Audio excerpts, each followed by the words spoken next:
Viver na superficialidade.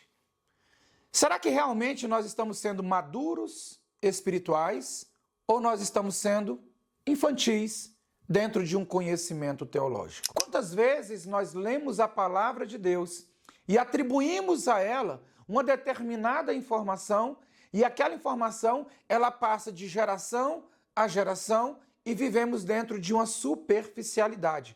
Por quê? Porque alguém me disse aquela informação, eu guardei aquela informação e com isso eu simplesmente repasso aquilo ali. Muitas pessoas hoje elas vivem dentro de uma superficialidade no que conhece a temática bíblica.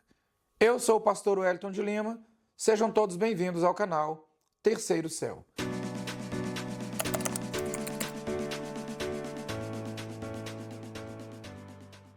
Quero convidar você a estar se inscrevendo aí no nosso canal, deixando o seu like, o seu comentário, acionando o sininho para que você possa ter acesso a todas as informações e as novidades que nós temos colocado para vocês aqui com muito amor e com muito carinho dentro do nosso canal. O que vem a ser viver na superficialidade? E eu gostaria de trazer algo para vocês bem pontual no que está escrito em Apocalipse, capítulo de número 3, quando o texto ele vai trazer a perspectiva de uma carta que era endereçada ao pastor de Laodiceia. Sempre que nós chegamos em uma igreja e nós passamos a medir temperaturas dentro da igreja, se eu chego na igreja e a igreja está naquele clima, talvez ali pulando, batendo palma e tudo mais, aí a gente vê assim, uau, que igreja fervorosa, essa igreja está quente. Mas parece que quando a gente entra em uma igreja e as pessoas estão ali sentadas, de uma forma serena, observando o que o pregador está falando, prestando bastante atenção, e aquele silêncio no templo. Aí muitas pessoas falam assim, uau, que igreja fria. Será que na realidade, quando a gente fala de profundidade ou superficialidade, será que nós estamos nos aprofundando para o entendimento de uma leitura correta do texto sagrado? Ou nós continuamos vivendo na superficialidade?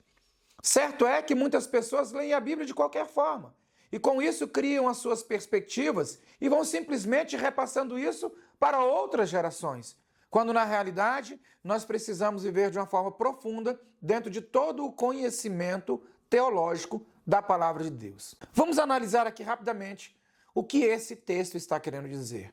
Primeiro ponto que você precisa entender é: o texto está sendo endereçado ao anjo de uma igreja.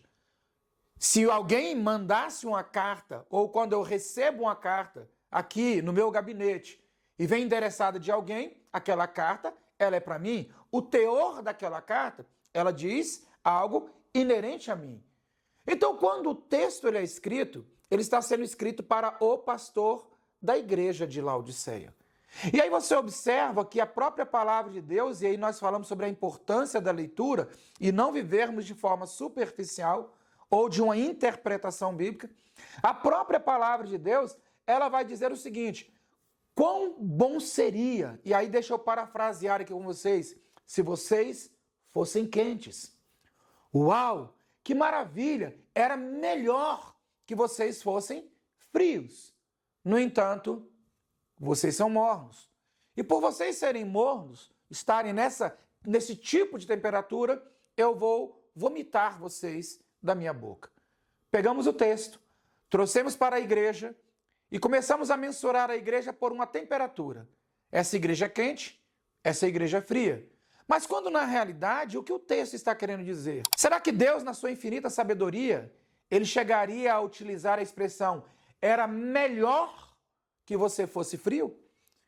Ou seja, se eu trato a frieza como uma apatia espiritual, se eu trato a frieza como alguém que está distante do Senhor, será que na realidade isso tem alguma eficiência? Jesus fala assim, olha, quão bom seria, melhor seria se você fosse frio, ou seja, se você estivesse distante de mim. Não é isso que o texto está dizendo. Entenda então a questão do que nós chamamos de contexto geográfico de uma região.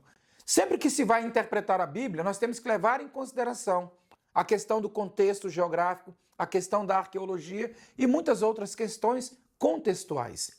A cidade de Laodiceia, ela era banhada por dois importantes rios. Um rio era o Hierápolis de onde saía uma água quente, uma água maravilhosa que servia às vezes até para as questões medicinais, um banho ali, ó, maravilhoso, dentro de uma água de uma temperatura quente.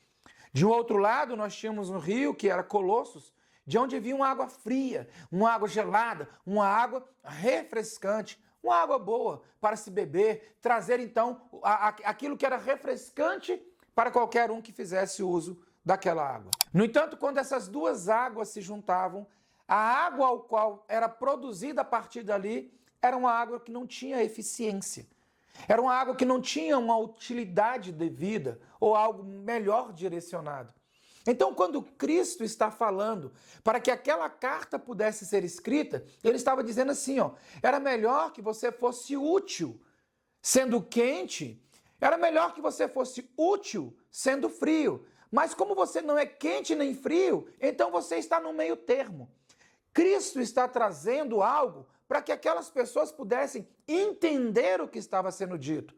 Vamos nos reportar até aquele momento. Então eu iria parar, iria observar a água que vem de Herápolis e falar assim, cara, que água maravilhosa. Observaria a água que vem de Colossos e falar assim, que água refrescante. Eu estou entendendo o que Deus, o que Cristo está querendo dizer. Se eu te fosse quente, eu seria útil. Se eu fosse frio, eu teria minha utilidade. Mas quando se junta, aí perde-se então a eficiência. Cristo não estava falando de uma temperatura de igreja. Nós não temos como mensurar a temperatura de um cristão. E ela não é mensurada por uma temperatura de ambiente. O silêncio, Deus entende. As lágrimas, Deus entende. Eu não preciso gritar para dizer que sou cheio do Espírito Santo, porque Deus conhece o meu e conhece o seu coração. Quando você for ler a palavra de Deus, leia com profundidade, examine com profundidade, estude com profundidade e não saia aí falando aquilo que a palavra de Deus não está dizendo. Qualquer estudante da palavra de Deus que vive dentro da superficialidade teológica, com certeza, em algum momento, ele vai atribuir algo ao texto que não existe. Que nós possamos manejar bem a palavra da verdade e não termos do que nos envergonhar, apresentarmos a Deus aprovados. Que Deus abençoe a todos. Se você quiser e desejar estar aí adquirindo um dos nossos e-books relacionado à interpretação bíblica, basta clicar e acessar aí as informações abaixo desse vídeo. Que Deus abençoe.